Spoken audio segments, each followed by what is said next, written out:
लिखो क्वेश्चन लिखो। 2.0 माइक्रोकूलम का 2.0 माइक्रोकूलम का कोई बिंदु आवेश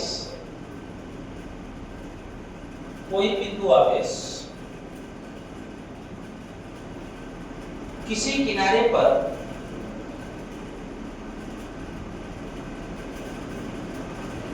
9.0 सेंटीमीटर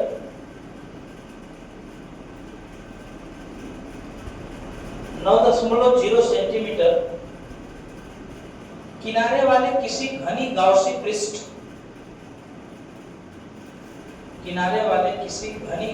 गाउसी पृष्ठ के केंद्र पर स्थित है। गाउसी पृष्ठ के केंद्र पर स्थित है।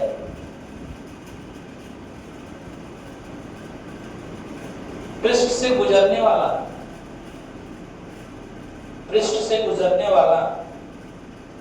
नेट फ्लक्स क्या है?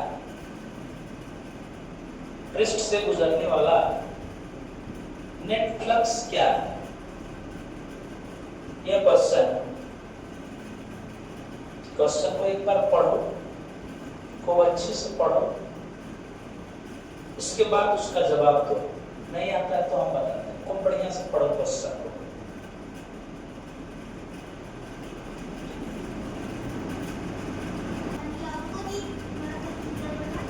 देखिए,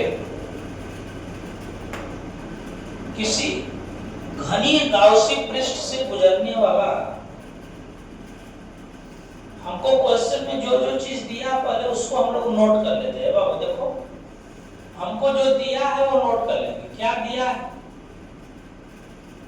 Q बराबर दे दिया। कितना दे दिया है? 2.0 माइक्रोकूलम।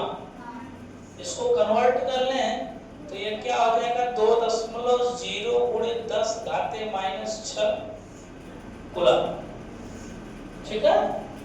और उसके किनारे से जितना गुजर रहा है वो दिया है। और हम लोगों को पता है कि एप्सिलॉन नॉट का वैल्यू क्या होता है? 8.85 गुणे 10 घाते -12। क्या मात्रक क्या होगा? कूलम। इसका मात्रक कूलम नहीं, आवेश है ना। Coulomb newton metre square.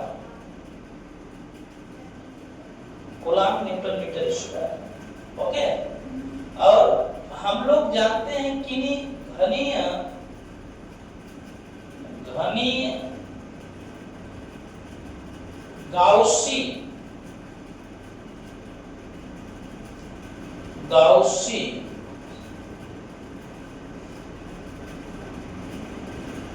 गाउसी पृष्ठ से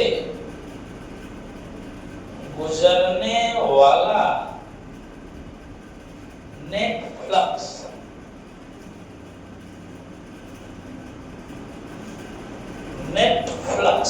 फाई E बराबर होता है phi E equal to Q upon epsilon naught. है बाबू, उधर ध्यान दो ना।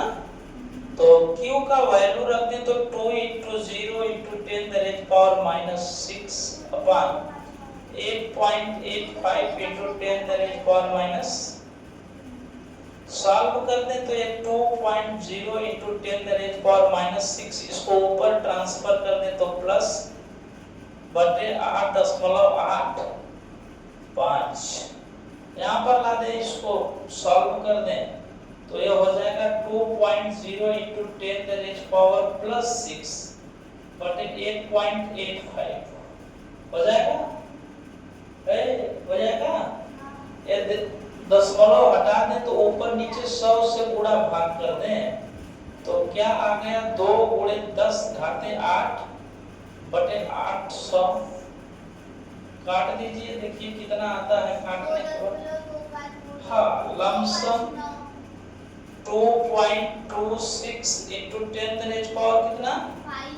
5 न्यूटन मीटर स्क्वायर प्रति। समझ में आया? क्वेश्चन में एक बात सदैव याद रहे, कोई भी क्वेश्चन कितना भी टफ क्यों ना हो, उसके मात्रक से उसकी पहचान होगी कि क्वेश्चन में क्या दिया हुआ है। और सबसे पहला काम करना है कि क्वेश्चन में क्या दिया है, क्या पूछा है। समझ में आया? इसलिए याद रहे, तुम्ही लोगों के ऊपर जिम्मेदारियां हैं। संघर्षों के सायों में इतिहास चला करता है, जिस ओर जवानी चलती है उस ओर जमाना चलता है। समझ में आ गया ना? तो सदैव याद रखना है कि क्वेश्चन पर कमांड तुम्हारा होना चाहिए, न कि क्वेश्चन का कमांड तुम्हारे ऊपर हो जाए। उसको डेवलप करना फिर पॉसिबल नहीं होता, इम्पॉसिबल होता है। इसलिए इसको अपने माइंड में सेटअप करो।